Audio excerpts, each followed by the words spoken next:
السلام علیکم دوستوں، انفو آل راؤنڈر میں آپ کا دوست سید ظفر علی کاظمی۔ دوستوں، ایک نہایت دلچسپ قصہ آپ کے گوش گزار کرتے ہیں۔ اس کا عنوان ہے عادتیں نسلوں کا پتہ دیتی ہیں۔ دوستوں، ایک بادشاہ کے دربار میں ایک اجنبی نوکری کی طلب کے لیے حاضر ہوا۔ قابلیت پوچھی تو کہا سیاسی ہوں۔ عربی میں سیاسی افہام و تفہیم سے مسئلہ حل کرنے والے معاملہ فہم کو کہتے ہیں۔ دوستوں، بادشاہ کے پاس سیاستدانوں کی بھرمار تھی۔ اسے خاص گھوڑوں کا استبل کا انچارج بنا دیا گیا ہے جو حال ہی میں فوت ہو چکا تھا۔ دوستوں، چند دنوں بعد بادشاہ نے اس سے اپنے سب سے مہنگے عزیز ترین گھوڑے سے متعلق دریافت کیا۔ اس نے کہا نسلی نہیں ہے۔ بادشاہ کو تعجب ہوا۔ اس نے جنگل سے سائز کو بلا کر دریافت کیا۔ اس نے بتایا گھوڑا نسلی ہے، لیکن اس کی پیدائش پر اس کی ماں مر گئی تھی۔ یہ ایک گائے کا دودھ پی کر اسی کے ساتھ پلا بڑا ہے۔ مسئول کو بلایا، پوچھا تم کو یہ کیسے پتا چلا کہ یہ اصیل نہیں ہے؟ اس نے کہا بادشاہ سلامت، جب یہ گھاس کھاتا ہے تو گائے کی طرح نیچے سر کر کے کھاتا ہے، جبکہ نسلی گھوڑا ہمیشہ گھاس منہ اوپر لے کر کھاتا ہے۔ بادشاہ کی سمجھ میں آ گئی۔ بادشاہ نے اس کی فراست سے بہت اثر لیا۔ مسئول کے گھر اناج، گھی، بھنے دمبے اور پرندوں کا اعلیٰ گوشت بطور انعام بھجوا دیا۔ اس کے ساتھ ساتھ اسے ملکہ کے محل میں تعینات بھی کر دیا۔ چند دنوں بعد بادشاہ نے مصاحب سے بیگم کے بارے میں رائے مانگ لی۔ اس نے کہا جان کی امان پاؤں تو کچھ عرض کروں۔ بادشاہ نے اسے امان دی۔ اس نے کہا طور و اطوار ملکہ جیسے ہیں، لیکن شہزادی نہیں ہے۔ بادشاہ کے پیروں تلے زمین نکل گئی۔ حواس بحال کیے، ساس کو بلا بھیجا، معاملہ اس کے گوش و گزار کیا۔ اس نے کہا حقیقت ہے، تمہارے باپ نے میرے خاوند سے ہماری بیٹی کی پیدائش پر رشتہ مانگ لیا تھا، لیکن ہماری بیٹی 6 ماہ بعد ہی فوت ہو گئی تھی۔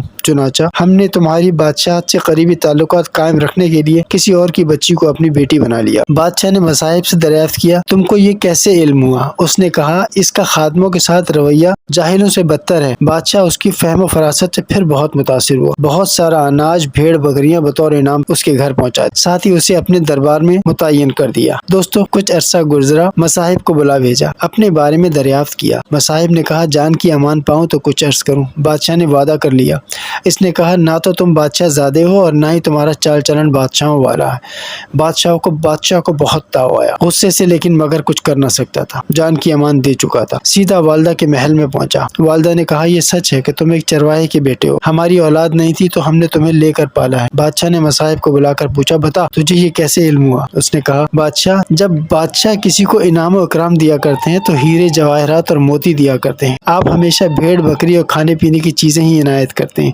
یہ اسلوب کسی بادشاہ زادے کا نہیں ہو سکتا، کسی چرواہے کے بیٹے کا ہی ہو سکتا ہے۔ دوستوں، عادتیں نسلوں کا پتہ دیتی ہیں۔ عادت، اخلاق اور طرز عمل خون اور نسل دونوں کی پہچان کرا دے۔ امید ہے آپ کو پسند آیا ہو۔ اللہ حافظ۔